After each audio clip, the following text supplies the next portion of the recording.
नाज़रीन अस्सलाम वालेकुम। ज़ेड न्यूज़ के ख़बरनामे में आपका इस्तकबाल है। विवेक वर्धनी कॉलेज में वंदे मातरम गीत की तख्लीक़ के 150 साल मुकम्मल होने के मौके पर मुनक़दा ख़ुसूसी प्रोग्राम में मरकज़ी वज़ीर जी किशन रेड्डी ने ख़िताब करते हुए कहा कि वंदे मातरम सिर्फ दो अल्फाज नहीं बल्कि हिंदुस्तानी अवाम की क़ुरबानी, जिद्दोजहद, कौमी ग़ीरत और इत्तेहाद की अलामत है। उन्होंने कहा है कि वंदे मातरम किसी जमात का नारा नहीं बल्कि कौमी यकजहती और क़ुरबानी की अलामत है। वज़ीर आज़म नरेंद्र मोदी की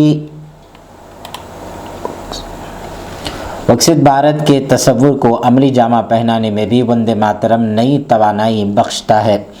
किशन रेड्डी ने हैदराबाद रियासत में 1938 के वंदे मातरम तहरीक के हवाला देते हुए कहा कि उस दौर में इस गीत पर पाबंदी लगाई गई, तलबा को तालीमी इदारों से निकाला गया, मगर इसके बावजूद अवाम ने मुत्तहिद होकर जिद्दोजहद जारी रखी।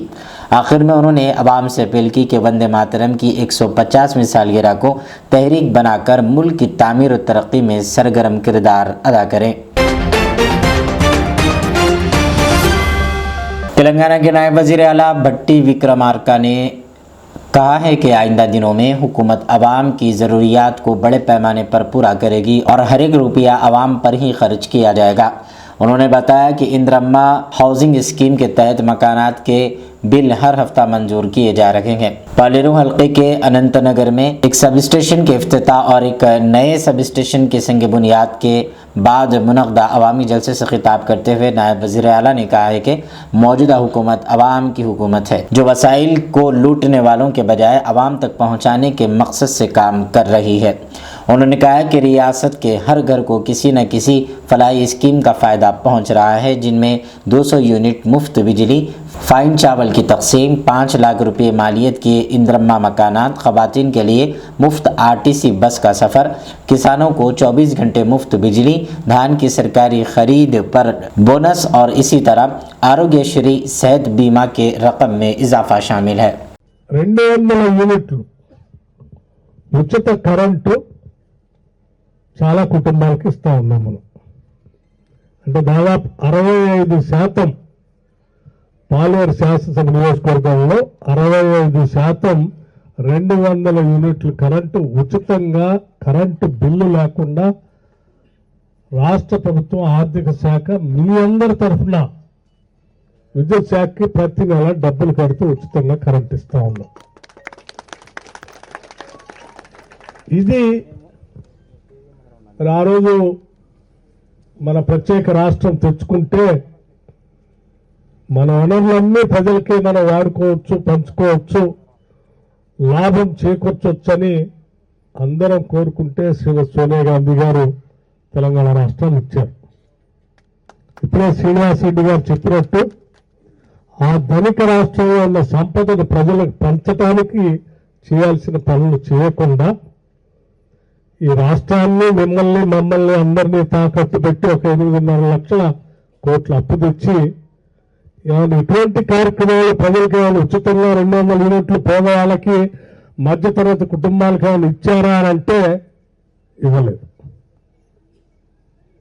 కానీ ఈరోజు తెచ్చుకున్న రాష్ట్రంలో ప్రజల సంక్షేమం గురించి ఆలోచన చేయగలిగేది కేవలం కాంగ్రెస్ పార్టీ ప్రభుత్వాలు మాత్రమే చేస్తాయి. అవి వస్తేనే మా మేలు జరుగుతుందని ప్రజలందరూ ఆలోచన చేసి ఈరోజు ఇందిరమ్మ రాజ్యాన్ని తెచ్చుకున్నారు. 10 సంవత్సరాలు ఈ రాష్ట్రాన్ని అప్పులపాలు చేసి, ఆర్థిక వ్యవస్థను చిన్నాభిన్నం చేసి, పాలనా వ్యవస్థను గాడి తప్పించి అల్లకల్లోలం చేస్తే కూడా మరి మన ప్రభుత్వం, ప్రజాప్రభుత్వం వచ్చిన తర్వాత ప్రజల అవసరాలు తీర్చడమైన పరమావధిగా పెట్టుకొని ఈరోజు ప్రజల అవసరాల కోసం అనేక సంక్షేమ కార్యక్రమాలు, 200 యూనిట్ల కరెంటుతో పాటు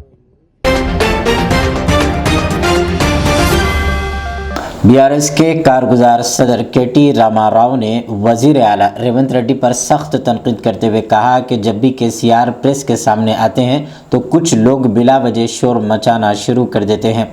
उन्होंने कहा 72 साल बुजुर्ग रहनुमा के लिए बद्दुआएं देना इंतहाई अफसोसनाक और गैर इंसानी अमल है। केटीआर ने कहा है कि इस तरह का रवैया सियासत के विकार को मजरू करता है। उन्होंने इल्ज़ाम आयद किया कि रेवंत रेड्डी सिर्फ गाली गलौज की ज़ुबान समझते हैं, लेकिन वो खुद अपने वालिदैन की दी हुई तरबियत और वज़ीर आला के ओहदे के एहतराम की वजह से ज़ब्त का मुजाहरा कर रहे हैं। उन्होंने कहा कि अगर वो चाहें तो कई ज़ुबानों में जवाब दे सकते हैं, मगर वो शाइस्तगी और सब्र का रास्ता अख्तियार करना बेहतर समझते हैं। మంది కొన్ని జంతువులు మరుగుతున్నాయి। కేసీఆర్ గారు వచ్చి బయటికి వచ్చి ఒక్కసారి ప్రెస్ ముంగట కనవడంగానే కొంతమందికి ఆగమాగం అవుతుంది, అజీర్తి అవుతుంది, కడుపులో మరుగుతున్నారు। ఎట్లా మాట్లాడుతున్నారో మీరు చూస్తున్నారు। ఎంత దుర్మార్గం కాకపోతే ఒక 71-72 ఏళ్ల పెద్ద మనిషి 2 సార్లు రాష్ట్రానికి ప్రజల చేత ముఖ్యమంత్రిగా ఎన్నుకోబడ్డ నాయకుడు, తెలంగాణ తెచ్చిన నాయకుడు, అట్లాంటి నాయకుడిని పట్టుకొని నోటికొచ్చిన మాటలు, ఒకసారేమో కాలిరిగింది అని ఆనందం, ఇంకోసారేమో ఆయన చచ్చిపోవాలని చెప్పి శాపనార్థాలు। ఇది మంచిదేనా? ఇది మంచి పద్ధతేనా? మాకు రావా మాటలు, మాకు రావా బూతులు? రేవంత్ రెడ్డి నీకు నేను చెప్తున్నా, నీకు ఒకటే భాష వచ్చురా నాయన, నాకు 3 భాషలు వచ్చు। నువ్వు ఒకటే భాషలో బూతులు తిడతావు, నేను అనుకుంటే గట్టిగా అనుకుంటే 3 భాషలలో తిడతా, హిందీలో, ఇంగ్లీష్లో, తెలుగులో తిడతా। నీకు ఒకటే వచ్చు, నేను పక్కా ఉర్దూలో కూడా తిడతా। ఇక మా అక్క వాళ్ళను మా అన్న వాళ్ళని అడిగి కొన్ని రోజుల గోర్మాటి భాష కూడా నేర్చుకుని అందులో కూడా తిడతా, మా లంబాడ సోదరుల భాష కూడా నేర్చుకొని అందులో కూడా తిడతా। కానీ నీకు ఇప్పుడు నువ్వు కూర్చున్న పదవి దానికి గౌరవం ఇచ్చి మాట్లాడతలేవు, ఎందుకంటే మాకు నీకంటే ఎక్కువ వచ్చు భాష, నీకంటే ఎక్కువ తిట్లొచ్చు, కానీ మా అమ్మ నాయన నన్ను సంస్కారంతో పెంచారు, నిన్ను ఎట్లా పెంచారో నాకు ఎరకలేదు। అవి ఏం మాటలు, ఏం భాష అది? నేను గుంటూరులో చదువుకున్నా అంటాడు। అవు, నేను గుంటూరులోనే చదువుకున్నా, ఇంటర్మీడియట్ చదువుకున్నా, కరెక్టే। నేను గుంటూరులో చదువుకుంటే తప్పైతే, ఆంధ్రాలో చదువుకుంటే తప్పైతే, మరి నువ్వు భీమవరం నుంచి అల్లుని తెచ్చుకుంటే ఉప్పు ఎట్లయితుంది? మరి నువ్వు అల్లుని తెచ్చుకున్నావు భీమవరంకి వెళ్ళి, ఆంధ్రాకి వెళ్ళి, నేనేమన్నా అన్నానా? మేమేమైనా అన్నామా? ఇది వ్యక్తిగతమైన సంబంధాలు, సంస్కారానికి సంబంధించిన అంశం। మీ కుటుంబ సభ్యులను మేము ఎన్నడేమనం, అది మా సంస్కారం। నువ్వు అనొచ్చు, మా వాళ్ళని ఇష్టం ఉన్నట్టు అంటున్నావు, కానీ మేము అంటలేం। మీ భార్య గారిని కానీ మీ బిడ్డని కానీ ఎవరినేం అంటలేం, ఎందుకంటే అది మా సంస్కారం। అట్లాగే నేను అడుగుతున్నా, ఆయనకి బాధ ఏందో అర్థం కాదు, అడ్డిమారి గుడ్డి దెబ్బలో ముఖ్యమంత్రి అయ్యిండు, ఆయనక సంతోషంగా ఉండొచ్చు కదా। తెల్లారు లేస్తే కేసీఆర్ గారిని తిట్టుడు, తెల్లారు లేస్తే మన మీద ఏడ్చుడు తప్ప పీకిందేమీ లేదు। ఏమన్నా అంటే 2 ఏళ్ల నుంచి ఒకటే టైంపాస్ ప్రోగ్రాం, కొన్ని రోజులు కాళేశ్వరం అంటాడు, కొన్ని రోజులు ఫోన్ ట్యాపింగ్ అంటాడు, కొన్ని రోజులు ఫార్ములా ఈ అంటాడు, పని చేసుడు చేత కాదు। नागर कर्नूल में प्रेस कॉन्फ्रेंस से खिताब करते हुए सदर तेलंगाना जागृति के कविता ने कहा है कि कांग्रेस हुकूमत के दौर में अक़लियतों को मुकम्मल तौर पर नज़रअंदाज किया जा रहा है। उन्होंने कहा कि सरकारी मुलाजिमतों और सियासत में अक़लियतों की नुमाइंदगी मुसलसल कम होती जा रही है, जबकि वक्फ बोर्ड और हज कमेटी के अलावा किसी अहम शोबे में उन्हें मुनासिब मुकाम नहीं दिया जा रहा। उन्होंने कहा कि तेलंगाना जागृति तमाम तबक़ात की तरक्की और मसावी मौक़े पर यकीन रखती है। कि कविता ने कहा कि कांग्रेस हुकूमत ने 12% तहफ़्फ़ुज़ात, 25,000 रुपये माहाना इमदाद और दीगर वादे पूरे नहीं किए, जिससे अवाम में मायूसी फैल रही है। उन्होंने कहा है कि तालीम के शोबे को भी नज़रअंदाज किया गया है और फ़ीस रीएम्बर्समेंट के अदम अदायगी से गरीब तलबा मुतासिर हो रहे हैं। उन्होंने ऐलान किया कि तेलंगाना जागृति अक़लियतों, ख़वातीन और नौजवान के हुकूक़ के तहफ़्फ़ुज़ के लिए जिद्दोजहद जारी रखेगी। जयशंकर साहब हमें हमेशा एक ही बात बताते थे कि जयशंकर साहब उस्मानिया यूनिवर्सिटी में काम करते थे। जब वो उस्मानिया यूनिवर्सिटी में काम करते थे, नीचे से ऊपर जाते जाते आधे बार नमस्ते करते थे, आधे बार सलाम करते हुए वो ऊपर जाते थे क्लासरूम में पहुंचने तक। लेकिन आते आते हालत ऐसा हो गया कि माइनॉरिटियों का रिप्रेजेंटेशन, चाहे वो गवर्नमेंट एम्प्लॉयमेंट में होने दीजिए, सियासत में होने दीजिए, या किसी नॉमिनेटेड पोस्ट में होने दीजिए, सिवाय वक्फ बोर्ड के और हज कमेटी के अलावा कोई मेन स्ट्रीम में पोजीशंस कभी भी नहीं दिए बोल के जयशंकर साहब पहले बताते थे। तेलंगाना आने के बाद थोड़ा बदला, केसीआर साहब बीआरएस पार्टी में थोड़े मौके दिए, डिप्टी सीएम तक भी दिए, लेकिन जो असली इश्यूज है, जो पसमानदगी को एड्रेस करने वाले इश्यूज है, जो सियासती अपना रिप्रेजेंटेशन, पॉलिटिकल रिप्रेजेंटेशन बढ़ाने की बातें हैं, उनमें कुछ भी बढ़ोतरी नहीं हुआ। जो 12% रिजर्वेशन की बात हुई थी उसमें कुछ बढ़ोतरी नहीं हुआ। उसके वास्ते भी जागृति काम करेगी। पॉलिटिकल रिप्रेजेंटेशन बढ़ाने के लिए हम काम करेंगे। जरूर सबसे ज्यादा इंपॉर्टेंट इकोनॉमिक बेनिफिट के लिए हम काम करेंगे। चाहे बीआरएस गवर्नमेंट होने दीजिए, कांग्रेस गवर्नमेंट होने दीजिए, बजट नाम के वास्ते देते हैं, खर्चा आधा भी नहीं करते माइनॉरिटीज के इश्यू में। और माइनॉरिटी बोले तो सिर्फ माइनॉरिटी मुस्लिम के नाम पे देके क्रिश्चियंस को, सिख्स को कंप्लीटली इग्नोर किया गया। इसीलिए हमने तेलंगाना जागृति में 3 डिफरेंट कमिटी बनाए। माइनॉरिटी मुस्लिम कमिटी भी है, माइनॉरिटी क्रिश्चियन कमिटी भी है, माइनॉरिटी सिख कमिटी भी है। तो सबके लिए काम करने के लिए जागृति आगे बढ़ रही है। आगे चल के भी आप सबका साथ हम चाहते हैं। खासकर हमारे खवातीनों से मैं रिक्वेस्ट करना चाहती हूँ, जो आज कांग्रेस सरकार है, जितने भी वायदे वो हमारे साथ करे, उन सब में वो पीछे रह गए। चाहे वो 2500 का वायदा होने दीजिए, 1 तोला सोने का देने का वायदा होने दीजिए, और ये फी रिएम्बर्समेंट के जो अपने बच्चों के तालीम के वास्ते जो फी रिएम्बर्समेंट है वो देने में, हर चीज़ में कांग्रेस हमें फेल कर चुकी है। तो आगे एक अच्छे ऑल्टरनेटिव, जो सबके साथ लेके चलने वाला ऑल्टरनेटिव चाहिए। इसीलिए तेलंगाना जागृति आगे आई है। आपके साथ मिलके काम करेंगे। आपका साथ चाहते हैं, आपका आशीर्वाद भी चाहते हैं। शहर में रात गए तक बैकडोर से चलने वाले होटल्स और पान शॉप्स के मामले पर पुलिस हुक्काम से सवाल किए गए। इस सिलसिले में डीसीपी साउथ जोन किरण खेरे ने वजाहत करते हुए कहा है कि पुलिस इस तरह की सरगर्मियों पर गहरी नज़र रखे हुए हैं और कानून के खिलाफ वर्जी करने वालों के खिलाफ सख्त कार्रवाई की जा रही है। इसी दौरान सीसीटीवी कैमरों के हवाले से भी सवाल उठाए गए, जिस पर Hyderabad police commissioner VC Sajjanar ने कहा कि शहर भर में निगरानी के निज़ाम को मज़ीद मजबूत बनाया जा रहा है ताकि जराइम पर काबू पाया जा सके और आवाम को महफूज माहौल फराहम किया जा सके। सर सीपी सर एक सवाल इधर सर, आप लोग जो है रात के औकात में जो है ना नाइट बाजार का बहुत बड़ा मसला चल रहा है पुराने शहर में। एक तरफ जो है पुलिस आती है, फ़ोटो खींचती है, होटल बंद है बोल के बताया जा रहा है, मगर दूसरे बैकडोर से जो है ना पूरा होटल खुला रह रहा है, रेस्टोरेंट, जूस सेंटर, दोशे का दुकान, और ये सारे जितने भी इंफॉर्मेशन है डिपार्टमेंट की तरफ से उनके व्हाट्सएप पे भी सर्कुलेट होते हैं कि आज किसका नाइट है। पुराने शहर में ख़ास तौर पे 2 ऑफिसर्स ऐसे जिनके नाइट में बाजार टोटली क्लोज रहता है। एक हमारे एडिशनल डीसीपी जो है साउथ जोन ट्रांसफर साहब है, और दूसरे मीर चौक एसीपी श्याम सुंदर साहब। ये 2 की नाइट में टोटली साउथ जोन पूरा बंद रहता है।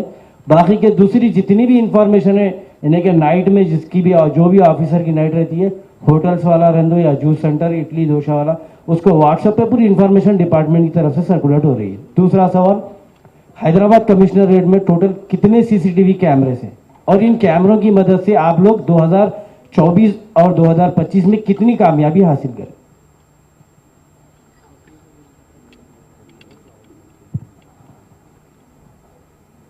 अभी तो हमारे पास 5,22,000 सीसीटीवीज है, जो पब्लिक का है, कम्युनिटी का है और वेरियस स्कीम्स का है।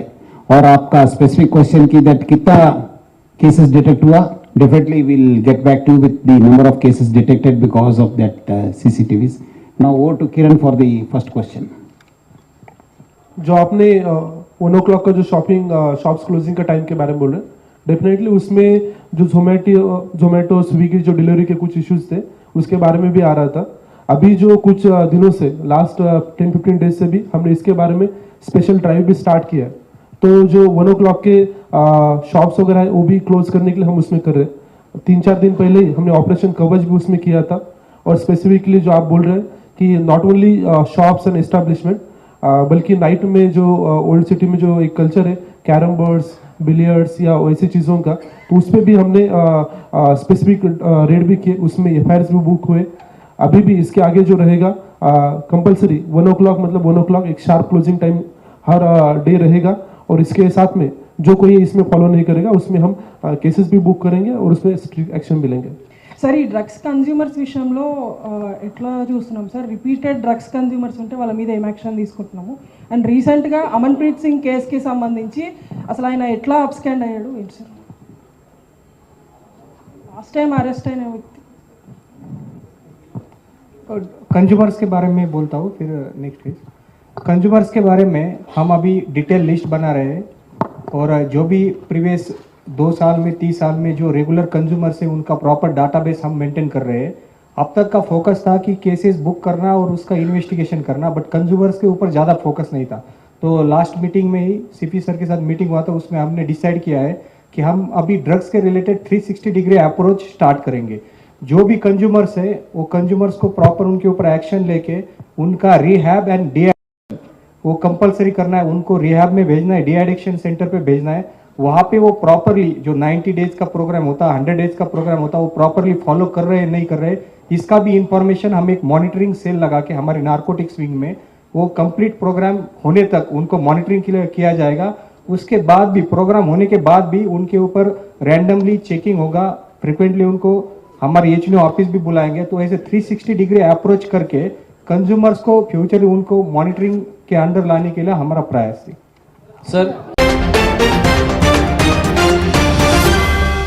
बीआरएस के सीनियर कायद और साबिक वज़रा हरीश राव, कोप्पला ईश्वर और दीगर ने संगारेनी के डायरेक्टर गौतम से मुलाकात करके मजदूरों को दरपेश मसाइल पर तफसीली मेमोरेंडम पेश किया। कायदीन ने मुतालबा किया कि फौरी तौर पर मेडिकल बोर्ड तश्कील दिया जाए और ज़ेर किफ़ालत मुलाजिमतें बहाल की जाए। बीआरएस ने कांग्रेस हुकूमत पर मजदूरी मुखालिफ रवैया अपनाने का इल्ज़ाम लगाते हुए सहाफ़ियों की मुबय्यना गैर कानूनी गिरफ्तारियों की भी मजम्मत की। हरीश राव ने कहा है कि मौजूदा हुकूमत संगारेनी को नुकसान पहुँचा रही है और इदारे को निजकारी की तरफ धकेला जा रहा है।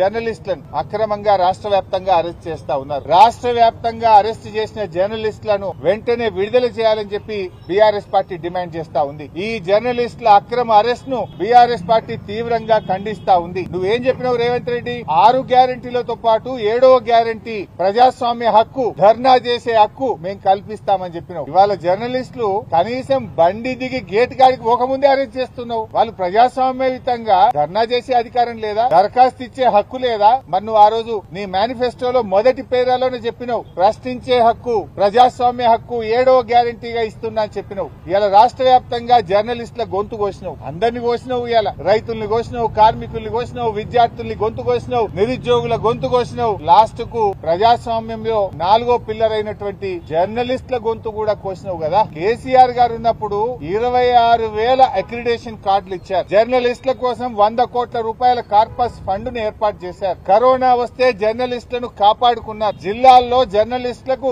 ఇండ్ల స్థలాలు ఇచ్చింది బీఆర్ఎస్ ప్రభుత్వం. రేవంత్ రెడ్డి వచ్చిన తర్వాత ఆ రోజేమో గొప్ప గొప్పగా చెప్పిండు, గవర్నమెంట్ లకు వస్తే చాలు, ఓడదాటేదాకా ఓడమల్లప్ప, ఓడదాటినాక బోడమల్లప్ప. ఆనాడు ఏం చెప్పిండు? మేము అధికారంలోకి వస్తే జర్నలిస్టులకు ఇండ్లు కట్టిస్తాం, ఇండ్ల స్థలాలు ఇస్తాం, యూట్యూబ్ వాళ్ళకి ఇస్తాం, సోషల్ మీడియాకి ఇస్తాం, ఇంకా అక్రిడేషన్ కార్డులు పెంచుతా అన్నాడు. ఇవాళ ఏం చేసిండు?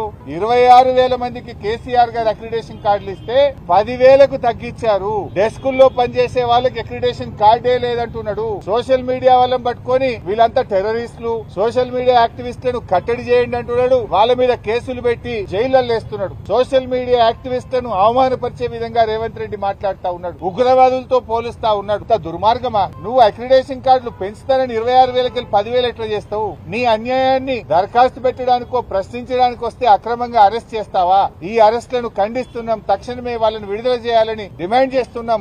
26,000 అక్రిడేషన్ కార్డులను పునరుద్ధరించాలని చెప్పి బీఆర్ఎస్ పార్టీ పక్షాన డిమాండ్ చేస్తున్నాం. జర్నలిస్టుల పోరాటానికి బీఆర్ఎస్ పార్టీ సంపూర్ణమైన మద్దతును ప్రకటిస్తుంది. మీ పక్షాన రాబోయే అసెంబ్లీ సమావేశాల్లో బీఆర్ఎస్ ప్రభుత్వాన్ని నిలదీస్తుంది, ప్రశ్నిస్తుంది, జర్నలిస్టులకు సంపూర్ణ మద్దతును అందిస్తుంది.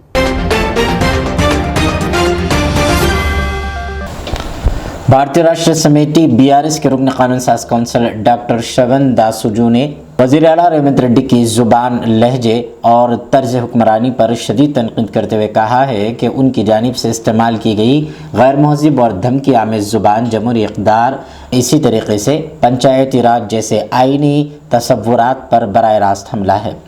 कोड़ंगल में सरपंचों के इजलास से वज़ीर आला के खिताब पर रद्द-ए-अमल ज़ाहिर करते हुए उन्होंने कहा है कि एक आइनी ओहदे पर फाइज शख्स से शाइस्तगी और वक़ार की तवक्को की जाती है, मगर वज़ीर आला ने गली मोहल्ले के गुंडों जैसी ज़ुबान का इस्तेमाल करके रियासत की जमहूरी रिवायत को मजरू कर दिया है। डॉक्टर श्रवण ने केटीआर रामाराव की तालीमी और पेशा वाराना पस मंज़र पर किए गए तौहीन आमेज़ रिमार्क्स की मजम्मत करते हुए कहा कि मेहनत को हक़ीर साबित करना विक़ार मेहनत पर हमला है। उन्होंने इल्ज़ाम आयद किया कि मौजूदा हुकूमत सियासी इंतकाम, माली बद इंतज़ामी और अवामी वसाइल के गलत इस्तेमाल में मुलव्विज़ है।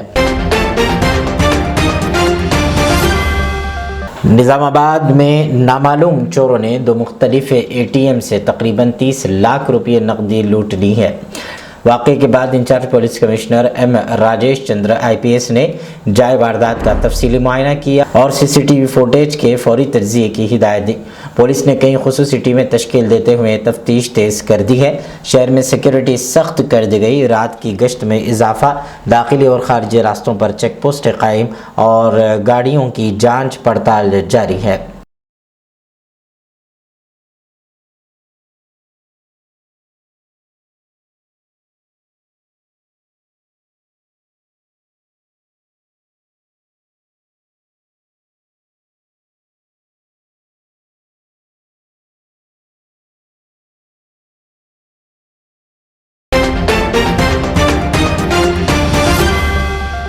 फलकनुमा पुलिस स्टेशन हुदूद में मुख्तलिफ जराइम में मुलविस रौडीशीटर्स और आदि मुजरिमों की काउंसलिंग का अहतमाम अमल में आया। इस मौके पर सर्कल इंस्पेक्टर पुलिस A सीतैया ने मुजरिमों से तफसीली बातचीत की और उनकी मुजरिमाना सरगर्मियों के साथ साथ रोज़मर्रा की कारकर्दगी और तर्ज ज़िंदगी से मुताल्लिक़ सवालात किए।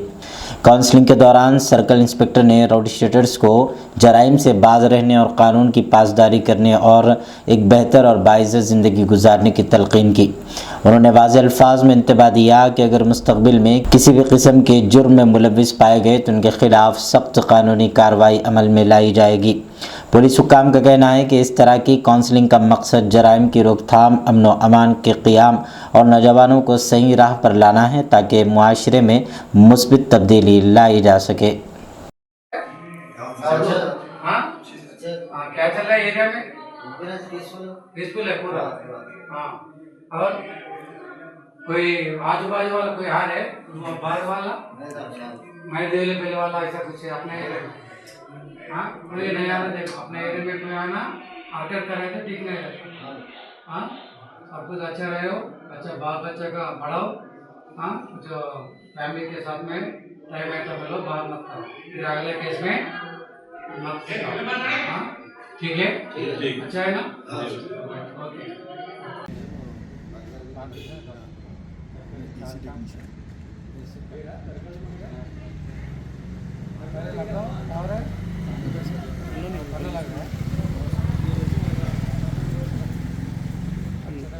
ये थी आज की दिन भर की हमारी खबरें। मुझे इजाज़त दीजिए। हमारे चैनल को यूट्यूब पर सब्सक्राइब, फेसबुक पर लाइक शेयर ज़रूर करें।